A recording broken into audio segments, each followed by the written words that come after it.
तो चलिए बात कर लेते हैं मिडिल ईस्ट में चल रही उस जंग की जिसने दुनिया को संकट में डाल रखा है।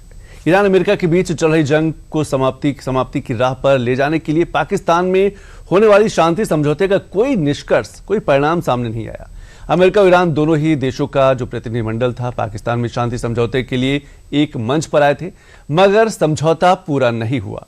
इसकी क्या कुछ बड़ी वजह रही और अमेरिका और ईरान की तरफ से क्या कुछ बयानबाजी हुई, उस पर एक रिपोर्ट देख लेते हैं। I think Iran is in very bad shape. I think they're very desperate. We had a meeting that lasted 21 hours. We understand the situation better than anybody, and Iran's in very bad shape.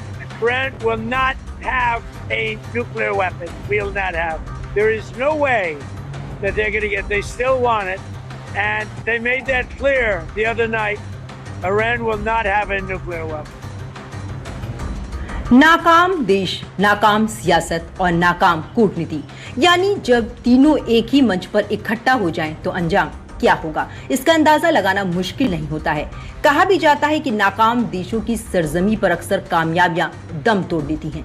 दरअसल रविवार को इस्लामाबाद की सरजमी पर America Iran के बीच चल रहे बैठक में भी कुछ ऐसा ही मंजर देखने को मिला है, जहां उम्मीदों की रोशनी लेकर बातचीत तो शुरू हुई, लेकिन नाकामी के अंधेरे में गुम हो गई।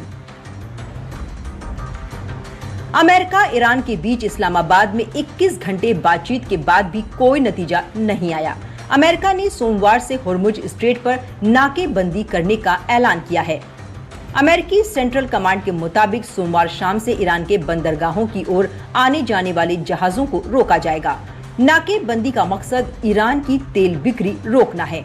ट्रंप के मुताबिक कई अन्य देश भी इस प्रयास में अमेरिका का साथ दे रहे हैं। ट्रंप ने चीन को साफ चेतावनी दी है कि अगर उसने ईरान की सैन्य मदद की तो अमेरिका उस पर 50% तक भारी टैरिफ लगा देगा। होर्मुज स्ट्रेट में नाकाबंदी करके ट्रंप ईरान को आर्थिक तौर पर मारना चाहते हैं, यानी सीज फायर टूटने के कगार पर पहुंच चुका है। दरअसल वेनेजुएला के राष्ट्रपति को अगवा करके ट्रंप को लगा कि वो ईरान को भी उसी तरह कुचल देंगे। वेनेजुएला और ईरान के तेल पर कब्जा करके चीन की सप्लाई काट देंगे और वो डॉलर कमाएंगे। लेकिन 42 दिन बाद भी जब ट्रंप ईरान को झुकाने में नाकाम रहे तो नौबत बातचीत तक जा पहुंची। लेकिन बातचीत की मेज पर भी ट्रंप का ओवर कॉन्फिडेंस कुछ और ही कहानी कह रहा है। ट्रंप मानो किसी दूसरी दुनिया में है।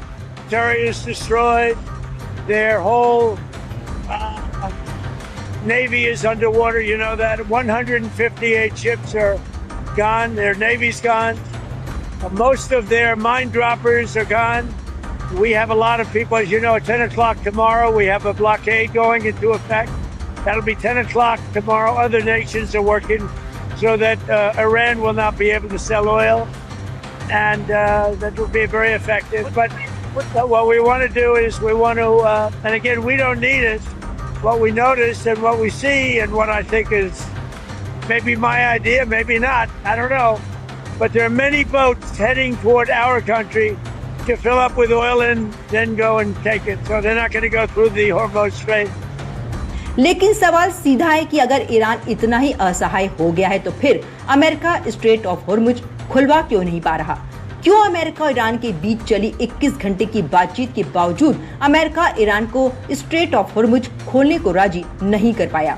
ये वही समुद्री रास्ता है जो ट्रंप की वजह से बंद हुआ था, जिसकी वजह से दुनिया में तेल गैस का संकट पैदा हुआ, जिसे ईरान ने एटम बम की तरह इस्तेमाल किया और अमेरिकी ताकत पर सवालिया निशान लगा दिया। ट्रंप के इस नीति को ईरान भी भली भांति समझ रहा है।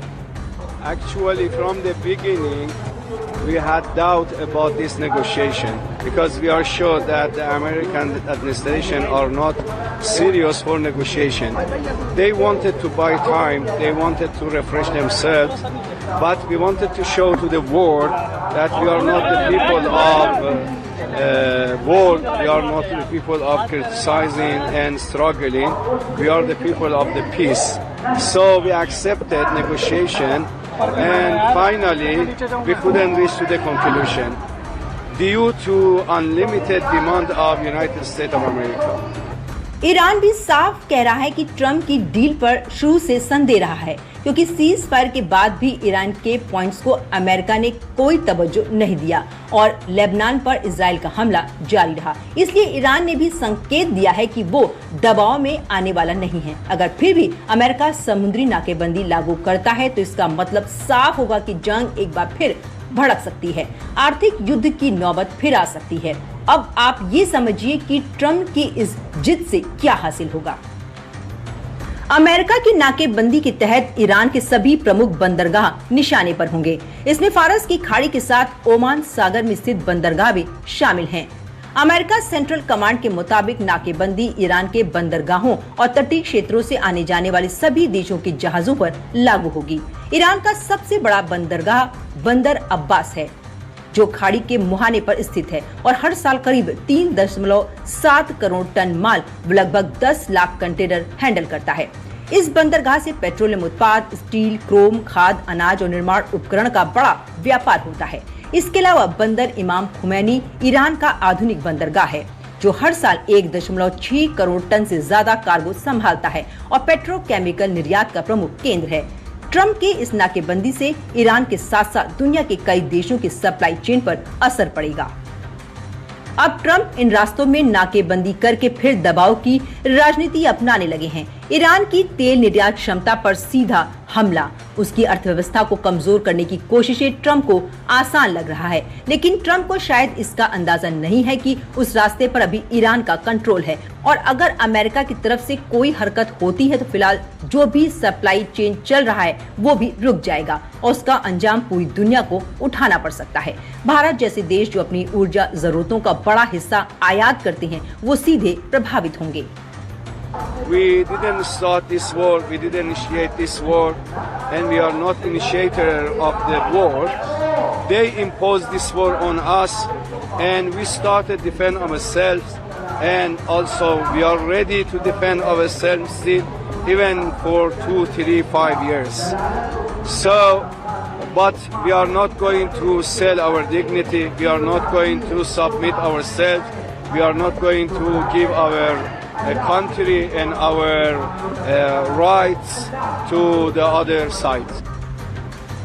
ट्रंप बार बार कहते रहे हैं कि ईरान कमजोर हो चुका है, उसकी अर्थव्यवस्था चरमरा गई है और वो ज्यादा दिनों तक टिक नहीं पाएगा। लेकिन अगर ये सच है तो फिर ट्रंप को 42 दिनों में कुछ हासिल क्यों नहीं हुआ? ट्रंप सिर्फ बयानों में अपनी जीत क्यों दर्ज करवाते हैं? क्यों बातचीत के बाद भी धमकी दी जा रही है? क्यों एक देश को झुकाने के लिए पूरी दुनिया को दांव पर लगाया जा रहा है? ट्रंप जो खुद को डील मेकर कहते हैं, अब वो दुनिया के लिए सिर्फ बयानबाजी तक सीमित लग रहा है।